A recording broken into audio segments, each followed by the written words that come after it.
René, bonjour à toutes et à tous. Merci de me donner une nouvelle fois l'opportunité de participer à cette formation. Je vais essayer de tenir dans les temps impartis et pour pouvoir avoir plus de temps les 10 minutes ensuite sur les échanges. Alors là, la question qu'on se pose, c'est comment démarrer, quelles méthodes et formes d'implication dans la coopération décentralisée pour les ODD. Alors, vous vous souvenez tout à l'heure, Amandine Sabourin de Platforma nous avait parlé des différentes typologies. On va repartir d'une de ces typologies, à savoir la coopération directe, pour essayer de décliner comment dans cette coopération directe, on peut identifier des façons de faire différentes. Et chacun pourra certainement s'y retrouver et commencer à y voir comment chacune de ces méthodes peut être utilisée pour renforcer les ODD dans la coopération décentralisée et pour participer à l'atteinte des ODD de façon plus générale. Donc, je vais vous présenter rapidement ces 5 dimensions. Vous l'avez compris, c'est un découpage assez théorique et les frontières ne sont pas si tranchées que sur le papier. Dans la réalité, souvent, il y a des passerelles entre les modalités d'action. Je vais essayer de prendre quelques exemples pour que ce soit plus parlant. Donc, premier type, première méthode dont je vais vous parler, le financement de l'aide. Alors là, je ne vais pas m'éterniser là-dessus parce que c'est la situation où la collectivité ou où l'autorité locale se considère comme un bailleur et apporte un fonds de façon potentiellement assez ponctuelle pour accompagner, pour mettre en œuvre une action de coopération. Donc elle se considère, elle endosse un rôle de bailleur. Je viendrai plus rapidement à la coopération technique qui me semble déjà plus intéressante puisqu'elle permet au sein de gouvernements locaux d'échanger sur une dimension de la politique, une dimension qui est identifiée comme pertinente pour les deux acteurs sur un sujet de leur choix, sur une dimension technique des politiques publiques locales ou de projets plus précisément qui découlent de ces politiques. Donc, elle vise à renforcer des capacités locales, elle encourage le renforcement institutionnel et elle porte vraiment sur des dimensions techniques identifiées donc préalablement. C'est certainement quelque chose que vous avez déjà expérimenté. Vous avez quelques exemples à l'écran. Par exemple, il y a l'Association nationale des autorités locales du Ghana qui travaille avec la plateforme de l'OSC sur les ODD et d'autres partenaires du développement. Ou il y a encore un exemple qui est cité de l'association rwandaise des gouvernements locaux qui travaille sur des outils d'évaluation et de suivi des ODD. Donc là, on est vraiment sur un sujet identifié et sur un échange très technique.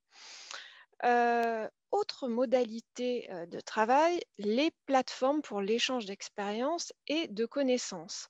Alors là, on est sur une dynamique qui est légèrement différente, puisqu'elle permet d'encourager des partages d'expériences.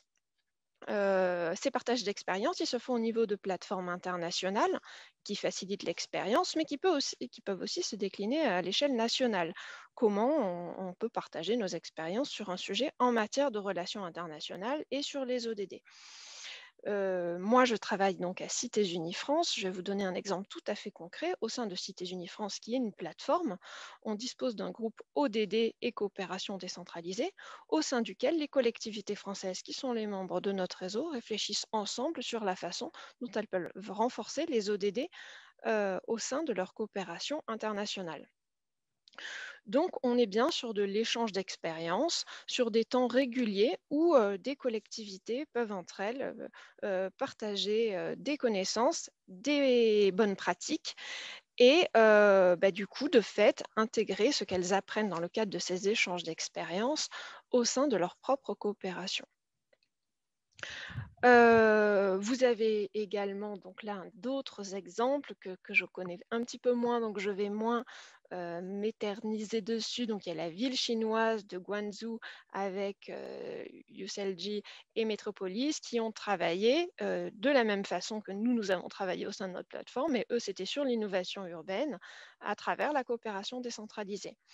Donc, ce sont aussi des outils pour se renforcer, enfin renforcer sa connaissance et emprunter, piquer des idées, piquer, je ne sais pas si c'est le bon mot, mais en tout cas les partager pour pouvoir s'en inspirer localement. Je passe à l'avant-dernière, l'apprentissage et l'analyse comparative. Alors là, quelque part, on est dans la continuité de la précédente, mais on va une étape plus loin pour que des acteurs se partagent donc des connaissances actualisées et pertinentes, mais aussi restent en contact durablement pour actualiser ces connaissances et partager donc des conclusions sur les pratiques mises en œuvre. Par exemple, je me disais comment on pourrait illustrer concrètement cette façon de faire. Bah, si le groupe qui est actuellement rassemblé au sein de cette formation décide de se retrouver dans 1 an ou dans 2 ans pour dire la façon dont il a chacun réussi à décliner sur son territoire les acquis de cette formation et dit bah, voilà les bonnes pratiques qu'on en retient et la façon dont on peut continuer d'apprendre sur ce sujet-là, eh bien, on pourra considérer qu'on est en train de mettre en place ce type de modalité d'intervention au niveau de la coopération décentralisée pour les ODD. Donc là, on est susceptible, sur du long terme, de mettre en place ce genre de choses. Un exemple qui a véritablement abouti et qui est très riche, c'est celui qui vous est partagé là, c'est la création de l'Observatoire pour la coopération décentralisée Union européenne et Amérique latine, qui a vraiment constitué et qui constitue toujours un instrument pour systématiser, partager des connaissances et des pratiques avec un certain nombre de publications à la clé. Donc là, on est vraiment sur une démarche apprenante dans le long terme et qui permet d'intégrer progressivement les acquis sur la thématique que l'on a choisi de travailler ensemble. Et puis, je vais terminer donc avec l'élaboration de politiques de coopération. Alors là, c'est peut-être quelque chose qui, moi, à Cités Unies France, me parle le plus, puisque les collectivités territoriales françaises, nous qui constituent le cœur de notre réseau, travaillent beaucoup dans cette dimension-là. À savoir, on a identifié des partenaires et sur un temps que l'on définit ensemble, mais qui est généralement un temps de moyen terme, 3, 4, 5 ans, on se définit un cadre de travail avec des objectifs, des financements ou des bailleurs identifiés pour financer les projets. Et dans ce cadre-là, on définit donc des projets dans un cadre donc, qui est défini par les deux acteurs. Et là, je vais de nouveau prendre un exemple qui est peut-être plus parlant pour moi, j'espère qu'il le sera pour vous aussi. On a récemment initié avec 2 collectivités, une collectivité française et une collectivité du Burkina, la région des Hauts-Bassins, une formation action sur le renforcement des ODD dans leur coopération décentralisée. Et typiquement, cette formation action a permis d'identifier un cadrage politique qui se décline en actions et en projets autour des ODD pour les prochaines années à venir. Donc là, on est typiquement dans ce cadre de la définition de politiques de coopération décentralisée dans lesquelles on a choisi de mettre les ODD comme grille de lecture commune et comme boussole sur les projets que l'on définit conjointement.